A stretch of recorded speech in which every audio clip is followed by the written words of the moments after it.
नमस्कार। बहुत बहुत स्वागत करते हैं दूरदर्शन के पहले खास कार्यक्रम बिहार बिहान में। मैं हूं राकेश और मैं हूं आपके साथ आपके हर दिल अजीज कार्यक्रम में आपकी दोस्त और होस्ट शादमा। दर्शकों, बेहतरीन दिनों के लिए हमें बुरे दिनों से लड़ना पड़ता है। जी हाँ, अगर चुनौतियों की बात की जाए दर्शकों, तो ये जो चुनौतियां हैं ना, वो हमारे जीवन की हर अवस्था में होती हैं। और कह सकते हैं कि अगर सबसे ज़्यादा चुनौतियां होती हैं तो वो हमारे युवा अवस्था में होती हैं। जब हम स्टूडेंट्स होते हैं तो हमारे पास ये मौका होता है कि हम अपने जीवन में कैसे सफल हों। बहुत सारी चुनौतियां भी होती हैं, कैसे हम उन चुनौतियों से पार लग सकते हैं, कैसे उन चुनौतियों का सामना कर सकते हैं। आज अपने इस खास कार्यक्रम में हम उन चुनौतियों के बारे में जानेंगे, कैसे उनसे उबर सकते हैं। इसके बारे में भी बहुत कुछ जानेंगे अपने आज के बेहद विशेष मेहमान से। लेकिन जैसा कि आप जानते हैं कि कार्यक्रम का आगाज़ हम कर चुके हैं, और कार्यक्रम का जब हम आगाज़ करते हैं तो राकेश, हम अपने बड़े बुजुर्गों के विचारों के साथ करते हैं। क्यों? बिल्कुल आपने सही कहा। और युवाओं की आपने बात की, तो युवाओं का जो दिन होता है, युवाओं का जो जीवन होता है, वो चुनौतियों से भरा होता है। और जो इन चुनौतियों से पार कर लेता है, सही मायने में सफलता उसके कदम चूमती है।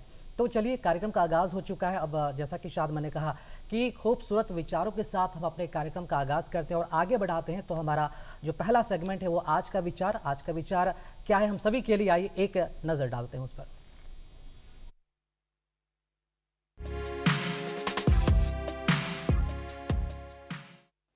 महात्मा गांधी ने कहा था, जब मैं सूर्यास्त और चंद्रमा के सौंदर्य की प्रशंसा करता हूं, मेरी आत्मा उसके निर्माता के पूजा के लिए विस्तृत हो उठती है।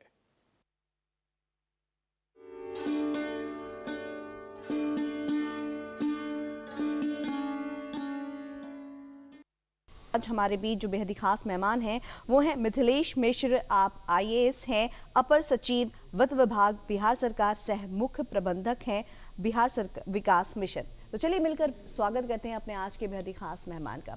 बहुत बहुत स्वागत है सर आपका हमारे विशेष कार्यक्रम बिहार बिहान लाइव में। नमस्कार, बहुत बहुत धन्यवाद। जी, जैसा कि हमने अपने दर्शकों को बताया कि बहुत सारी बातें हैं, बहुत सारी चुनौतियां हैं। हम आए दिन अपने जीवन में उन चुनौतियों से दो चार होते हैं और उनसे उबरने की कोशिश करते हैं। उसमें अगर सबसे बड़ी चुनौती की बात की जाए तो पैसों के लेन देन की बात होती है, वित्त की बात होती है। एक आम नागरिक जो उसके सामने जो समस्या होती है, वो चाहता है कि उसके पैसे जल्दी से दुगने हो जाए, तिगने हो जाए, वो जल्दी से पैसे कमा ले। आज पैसे कमाने की जो होड़ है उसकी अगर बात करूं तो इसके कारण बहुत सारे जोखिमों में भी हम फंस जाते हैं। तो चाहूँगी कि उन जोखिमों के बारे में भी आप हमें बताएं। उससे पहले आप हमें बताएं कि वित्त क्या है, वित्त का प्रबंधन हम कैसे कर सकते हैं। बहुत अच्छा सवाल पूछा है आपने। जहाँ तक एक व्यक्ति या परिवार के वित्त का संबंध है, तो एक सामान्य मानव सोच समझता है कि हमारी आमदनी क्या है और हमारा खर्चा क्या है। राज्य सरकार के लिए या केंद्र सरकार के लिए भी यही बात लागू होती है कि जो भी हमारे पास संसाधन है सरकार के, उन संसाधनों से सरकार को क्या आय होती है और सरकार का क्या व्यय होता है, सरकार पैसे कहाँ खर्च करती है, किन किन योजनाओं पर खर्च करती है। तो उसी के जो प्रबंधन है कि पैसे हमें कैसे बेहतर तरीके से मिले, समय पर सरकार को पैसे मिले, और जिन योजनाओं में पैसा खर्चा करना है उसके लिए पैसे की उपलब्धता रहे और पैसा समय से खर्च होता रहे, उसी के प्रबंधन को वित्तीय प्रबंधन कहते हैं। वित्त विभाग उसके लिए व्यवस्था करता है और बजट के माध्यम से हम अपने आय और व्यय का हिसाब रखते हैं और उसका पूरे साल भर लेखा जोखा रखते हैं कि हम कैसे खर्च कर सकते हैं। यही बात एक परिवार के लिए भी लागू होती है, एक व्यक्ति के भी लागू होती है। चाहे वो अगर नौकरीशुदा है तो जो उसकी सैलरी मिलती है उसके आधार पर अपना प्रबंधन करते हैं, या अपना उनका व्यवसाय है या और किसी माध्यम से उनको अगर आय होती है तो वो कितनी इनकम है उसके आधार पर अपने खर्चे को निर्धारित करते हैं। जहाँ तक बात है कि व्यक्ति उस पैसे को कहीं निवेश करना चाहता हो, निवेश सुरक्षित जगह पर करना चाहिए, और ऐसी स्कीम्स जहाँ पर लगे कि बहुत ज़्यादा इंटरेस्ट रेट रिटर्न मिल रहा है, तो जो आरबीआई कहता है वित्तीय जोखिम को ध्यान में रखना चाहिए। जहाँ भी ज़्यादा लालच होगा और जहाँ भी ज़्यादा दिखेगा कि यहाँ पैसे ज़्यादा मिल सकते हैं, वहाँ खतरे की संभावना रहती है। तो जो एक सामान्य रेट ऑफ इंटरेस्ट है, चाहे गवर्नमेंट की जो योजनाएं हैं उसमें लगभग 8% तक पैसे वापस मिलते हैं। अगर बैंक में हम पैसे रखते हैं तो वो 4 से 6% तक मिलते हैं, और अगर म्यूचुअल फंड्स या और भी बाकी जगह हम निवेश करते हैं तो 12 से 16% तक एनुअल रिटर्न हमें मिल जाता है। अगर इससे ज़्यादा पैसे रिटर्न करने के कोई आपको आश्वासन देता है या सब्ज बात दिखाता है तो उस पर सतर्क रहना चाहिए और अपने पैसे को लेकर बहुत ही सावधान रहना चाहिए। तो यानी कह सकते हैं कि हमें लालच नहीं करना है कि अगर कोई बोल रहा है कि इंटरेस्ट रेट इसमें ज़्यादा है आपको, तो उसमें निवेश करने से पहले हमें अलर्ट होने की ज़रूरत है। क्यों? बिल्कुल। और अभी तो ये सब काम फ्रॉड वाला ज़्यादा हो रहा है, तो कहीं ना कहीं लोगों को बहुत ज़्यादा सतर्क रहने की आवश्यकता है जब पैसे की बारी आती है। तो मिथिलेश मिश्र जी, अपर सचिव हैं आप वित्त विभाग के, तो आपसे ये भी हम जानना चाहिए कि आप लोग योजनाओं पर, कई तरह की योजनाओं पर आप लोग काम करते हैं, तो वित्त विभाग के लिए कितनी बड़ी चुनौती होती है टैक्स कलेक्ट करना, मतलब कि जो फाइनेंस है उसे जनरेट करना, उसके बाद जनता के पैसे को जनता के लिए ही लगाना, उनकी योजनाओं पर लगाना, ये कितनी बड़ी सी चुनौती मानते हैं? कैसे आप लोग सुनिश्चित करते हैं कि योजनाओं को सही तरीके से लोगों तक पहुंचाना है? जैसे मैंने पहले बताया कि एक हम बजट बनाते हैं और बजट जो सरकार बनाती है उसे विधानसभा के सम्मुख रखा जाता है और विधानसभा से उसकी स्वीकृति मिलने के बाद ही वो पैसे खर्च होते हैं। सरकार के पास जो भी 1 रुपया आता है, 1 भी रुपया खर्च होता है उस पर विधायिका की अनुमति होती है और तब उसके बाद वो पैसे खर्च किए जाते हैं। तो इसकी प्रक्रिया काफ़ी पहले शुरू कर दी जाती है ताकि 1 मार्च जब 1 अप्रैल से वित्तीय वर्ष शुरू होता है उसके पहले ही ये निर्धारित हो जाता है कि सरकार का जो बजट का साइज़ होगा वो क्या होगा, किस विभाग को कितने पैसे दिए जाएंगे और विभाग अपनी योजनाओं की प्राथमिकता विभाग तय करते हैं।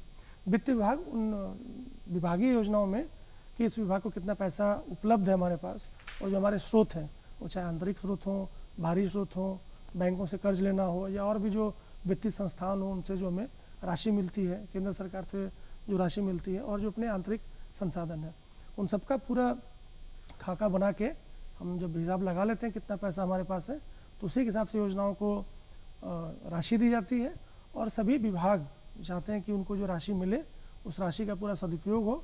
उसके लिए सभी विभागीय सचिव या जो प्रधान सचिव हैं, जो उसके विभागीय अध्यक्ष हैं, वो उन योजनाओं की सतत मॉनिटरिंग करते हैं और ये देखा जाता है कि साल के लिए जो लक्ष्य तय किए गए हैं वो वर्ष की समाप्ति तक वो लक्ष्य प्राप्त करें। अगर जोखिमों की बात की जाए उसे हम कैसे कम कर सकते हैं, आप हमारे दर्शकों को संक्षेप में बताएं। और अभी का जो महीना चल रहा है, चूँकि फरवरी भी आधी जा चुकी है, तो ऐसे में एक आम नागरिक को किन किन बातों पर ध्यान देने की आवश्यकता है, ये बताएं। जिन बातों पर एक व्यक्ति को ध्यान देना चाहिए, सरकार के लिए भी वही सिद्धांत लागू होते हैं। जब हम पब्लिक फाइनेंस की बात करते हैं या जो सरकार के वित्त की बात करते हैं तो पैसे खर्च करते समय ध्यान रखना चाहिए कि किसी व्यक्ति का कमाया हुआ पैसा है या सरकार को जो बहुत गाढ़ी कमाई का पैसा है तो बहुत ध्यान से उसको खर्च किया जाता है। जो व्यक्ति के लिए लागू होता है कि जो आपकी आमदनी है उसके अनुरूप ही आप खर्च कीजिए और अपने खर्चों में चीज़ों को कहाँ रखना है उसको प्रायोरिटाइज़ करना पड़ता है। जैसे शिक्षा के ऊपर खर्च करना हो, बच्चों की शिक्षा के ऊपर खर्च करना हो, स्वास्थ्य के लिए खर्च करना हो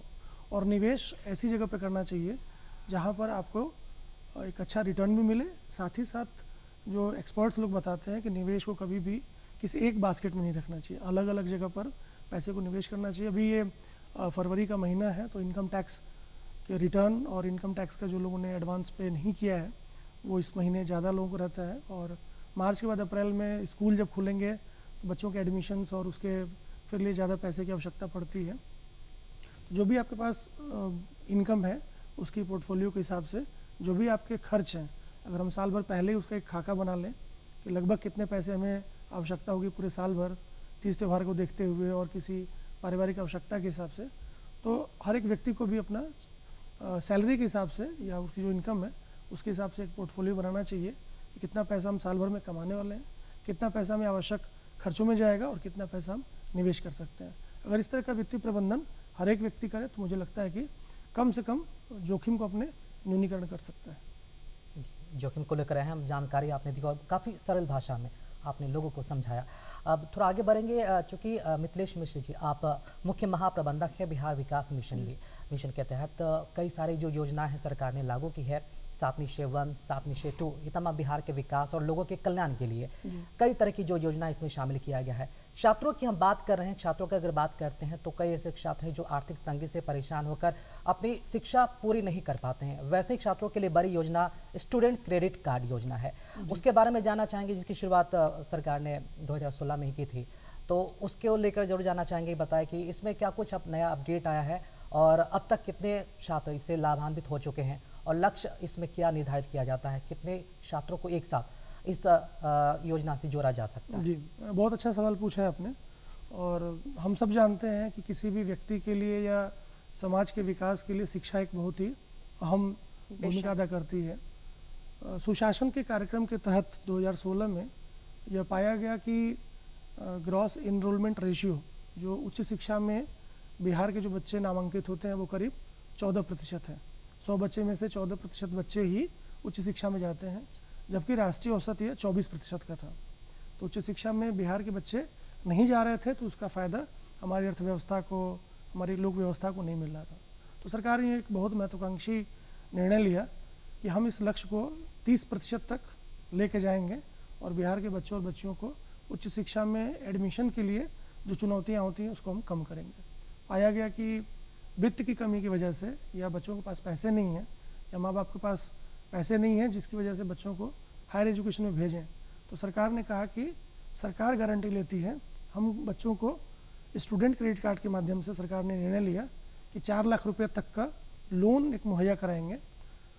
उसमें 2 चरण में इस योजना को लागू किया गया और ये लक्ष्य रखा गया कि हम इसको 30% तक बिहार का ग्रॉस एनरोलमेंट रेशियो उच्च शिक्षा के माध्यम में लेके जाएंगे।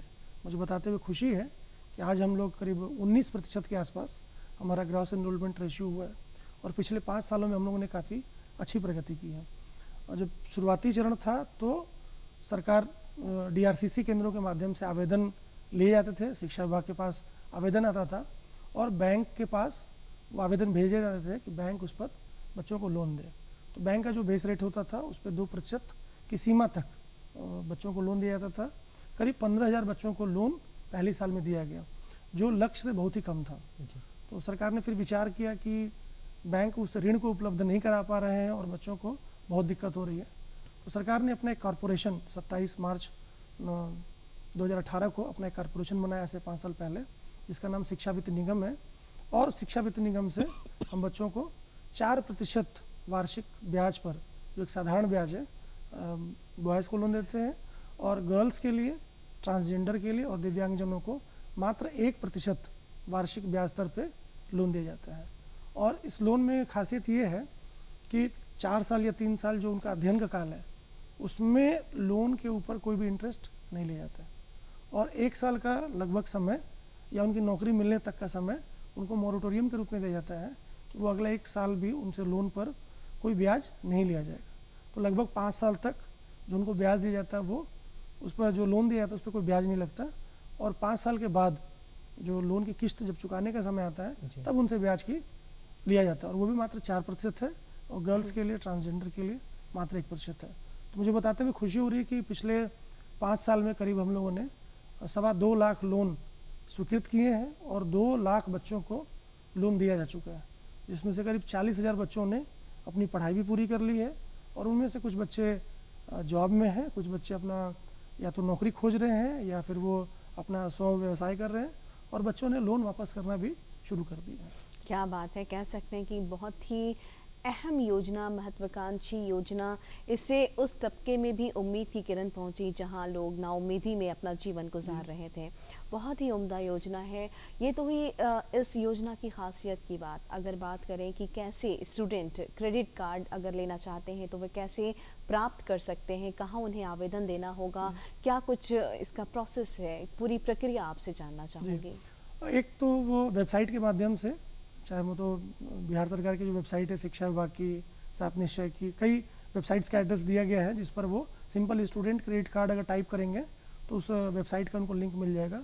ऑनलाइन वो वहाँ से अपना फॉर्म सबमिट कर सकते हैं और DRCC केंद्र पर, जो जिला निबंधन परामर्श केंद्र सभी जिले के मुख्यालय में है, वहाँ पर जाकर वो अपना जो डॉक्यूमेंट्स है उसका वेरिफिकेशन करा सकते हैं।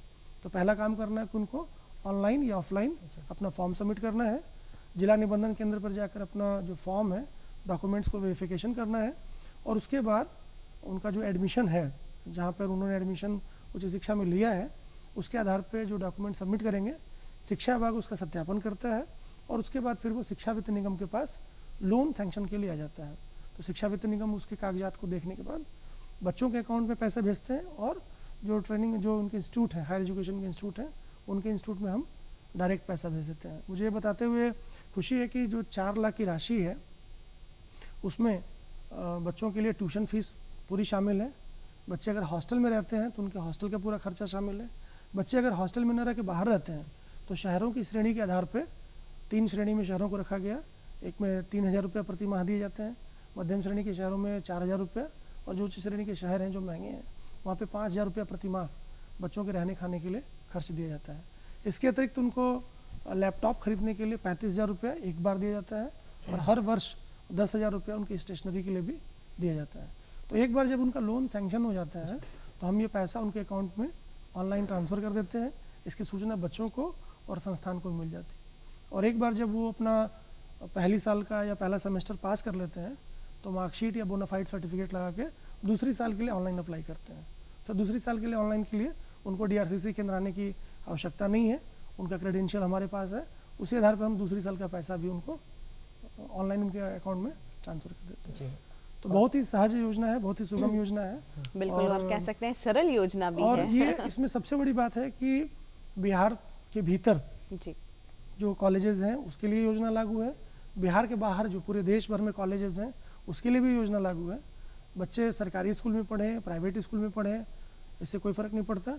मूल शर्त इसमें यह है कि बच्चे बिहार के होने चाहिए, उन्होंने बिहार से 10वीं और 12वीं पास किया होना चाहिए, और बच्चे अगर देश में कहीं भी पढ़ते हैं तो बिहार सरकार उनकी पढ़ाई के लिए वित्त की उपलब्धता सुनिश्चित करती है। जी, मतलब अगर इस लोन से, इस योजना से लाभ लेकर जो छात्र अगर बिहार के बाहर कोई भी कोर्स करना चाहते हैं तो इसका लाभ उठा सकते हैं। जी, अभी के दिन में टोटल 42 कोर्सेज इसमें शामिल हैं, जिसमें ग्रेजुएशन के सभी कोर्सेज हैं, BA, BSc, BCom, BTech, और ग्रेजुएशन के बाद पोस्ट ग्रेजुएशन के सभी कोर्सेज शामिल हैं। वोकेशनल कोर्सेज भी इसमें कुछ शामिल हैं, पॉलिटेक्निक के भी कोर्सेज इसमें शामिल हैं। तो ANM, GNM के कोर्सेज शामिल हैं, नर्सिंग पाठ्यक्रम बहुत ही लोकप्रिय है इसमें। तो बिहार के बच्चे जिस विधा में अपने आप को ले जाना चाहते हो उसके लिए सरकार उनकी मदद के लिए संकल्पित है, और 4 लाख रुपये का लोन उनको लगभग 7 साल से 12 साल की अवधि में चुकाना होता है। तो एक बहुत ही आसान किस्तों में और बहुत ही सहज तरीके से ऋण उपलब्ध कराए जाते हैं। चलिए, एक संशय की बात हम करना चाहेंगे, क्योंकि कुछ दिनों पहले की बात है, कई सारे छात्रों की ये शिकायत थी बैंकों से। सरकार तो उनके लिए योजना लाई है, लेकिन बैंकों से उन्हें ये शिकायत होती थी कि जब उन्होंने 4% ब्याज की दर से जब लोन लिया क्रेडिट कार्ड योजना पर, जब वो नौकरी कर रहे हैं, अब लोन चुकाना चाहते हैं, तब बैंक उनसे 10% या फिर 12.5% के दर से कहीं ना कहीं वो पैसा लेना चाह रही है। तो कई तरह के जो भी कन्फ्यूज़न है वो थोड़ा सा क्रिएट हो रहे हैं। इसको लेकर जाना चाहेंगे कि छात्रों के बीच जो ये संशय बना हुआ है, एक तरह से डर भी बना हुआ है कि अगर वो क्रेडिट कार्ड योजना के तहत ये लाभ लेते हैं तो हो सकता है कि उन्हें ज़्यादा ब्याज दर चुकाना पड़ सकता है। तो वैसे स्टूडेंट के लिए क्या कहना चाहेंगे, क्या इसमें अपडेट्स आए हैं, सरकार ने इस प्रॉब्लम को किस तरह से इसका सोल्यूशन निकाला है? जी, जैसे मैंने शुरू में बताया था कि स्टूडेंट क्रेडिट कार्ड योजना 2 चरणों में लागू की गई थी। जो पहली इसकी गाइडलाइन थी जिसके तहत ये तय किया गया था कि शिक्षा विभाग आवेदन लेगा और उस आवेदन को हम लोग बैंक को भेजते थे, और बैंक अपने बेस रेट, उसका लोन का प्रचलित रेट था, उसके 2% अधिक सीमा तक इस लोन को दे सकता है। तो उस समय का जो भी प्रचलित रेट रहा है बैंक का, उसके अधीन बच्चों को लोन दिया गया, जिसमें करीब 14,000 बच्चों को उस समय लोन दिया गया था। और सरकार ने उसकी गारंटी ली थी कि अगर बच्चे ये पैसा नहीं वापस कर सकते हैं तो सरकार इस पैसे को वापस करने की प्रक्रिया अपनाएगी। बैंकों ने जो बच्चों को स्टूडेंट क्रेडिट कार्ड दिया है और बैंक ने अपने स्तर से भी जो लोन बांटे हैं, उसको डेटा को लेकर हम लोग काम कर रहे हैं कि अगर वो प्राप्त होता है कि कितने बच्चे ऐसे हैं जो सरकार की गारंटी के तहत स्टूडेंट क्रेडिट कार्ड की राशि प्राप्त किए हैं, और अगर बच्चे वो कहीं जॉब में नहीं हैं तो उनके लोन को वापस करने के लिए क्या गाइडलाइन बनेगी, वो बात अभी सरकार के विचाराधीन है। दूसरी बात, जो दूसरा चरण में गाइडलाइन थी, जिसमें सरकार खुद एजुकेशन फाइनेंस कॉरपोरेशन की स्थापना के पश्चात सरकार खुद बच्चों को पैसा देती है, और उसकी जो लोन की राशि, जो सूद की राशि है, ब्याज की राशि है, वो 4% फिक्स है। तो आने वाले समय में जो बच्चे अभी लोन पिछले 5 सालों से एजुकेशन फाइनेंस कॉरपोरेशन से प्राप्त कर रहे हैं, उसकी राशि 4% बॉयज़ के लिए फिक्स है, और गर्ल्स के लिए, ट्रांसजेंडर के लिए और दिव्यांगजनों के लिए 1% साधारण ब्याज दर से वो राशि तय की गई है। तो उसमें कोई संशय नहीं होना चाहिए, क्योंकि हम लोगों ने 14,000 बच्चों को बैंक से लोन मिला था, और उसके बाद करीब 2.25 लाख बच्चों को हम लोगों ने एजुकेशन फाइनेंस कॉरपोरेशन से लोन दिया है, और करीब 2 लाख बच्चों को हम लोगों ने लोन बांट भी चुके हैं, जिसमें मैंने बताया कि 40,000 बच्चे अपनी पढ़ाई पूरी कर चुके हैं। इस लोन को मिलने के बाद पिछले 5 सालों में, और करीब 20,000 बच्चों ने लोन वापसी के लिए अपनी जो प्रक्रिया है वो भी प्रारंभ की हुई है। तो आने वाले समय मुझे नहीं लगता कि इसमें इस प्रकार की सरकार से वित्त की उपलब्धता को लेकर चुनौती है। अगर बच्चे कॉलेज में एडमिशन ले रहे हैं, एडमिशन लेके अप्लाई करते हैं, तो समय सीमा के भीतर उनको तुरंत लोन उपलब्ध करा दिया जाता है। क्या बात है, कह सकते हैं कि सरकार की अनूठी पहल और जिसका लाभ उठा रहे हैं हमारे छात्र, बिहार के छात्र, और अपना जो उनका जो सपना है उसे पूरा कर रहे हैं, और इसमें कहीं ना कहीं रंग भरने का काम आप जैसे अधिकारी भी करते हैं। कहना चाहूँगी कि आप यहाँ पर वित्त विभाग में अपर सचिव हैं बिहार और मुख्य महाप्रबंधक हैं बिहार विकास मिशन में, और सरकार की काफ़ी महत्वाकांक्षी योजना स्टूडेंट क्रेडिट कार्ड भी आप देख रहे हैं। तो इतने सारे दायित्वों का जो निर्वहन है वो आप कर रहे हैं, तो क्या क्या जिम्मेदारियां आपकी बनती हैं और किस तरह आप मैनेज करते हैं, ये जानना चाहेंगे।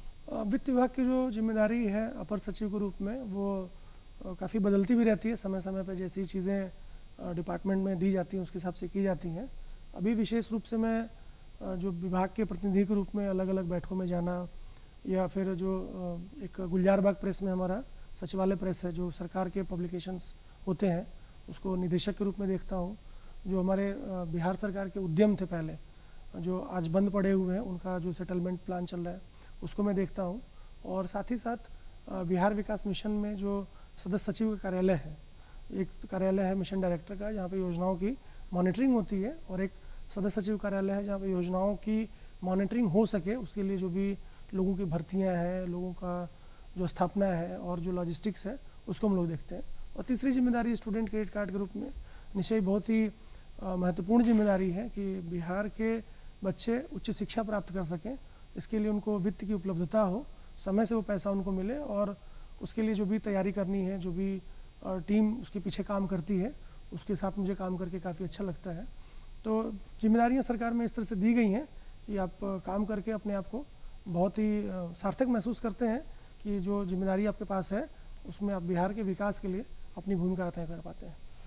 कह सकते हैं कि बहुत ही शानदार होते हैं लोग ना, जब आपको मौका मिला और आपने उस मौके का पूरा फ़ायदा उठाया कि उससे आप लोगों को फ़ायदा पहुंचा रहे हैं, बहुत बड़ी बात है, और बहुत ही खूबसूरती के साथ अपने तमाम दायित्वों का निर्वहन आप कर रहे हैं। बिल्कुल, और बिहार के विकास में जो डेवलपमेंट को लेकर जो भी काम की जा रहा है, वाकई में आपके तरफ से भी जो उम्दा बेहतरीन जो कोशिश है आप लगातार वो करते जा रहे हैं।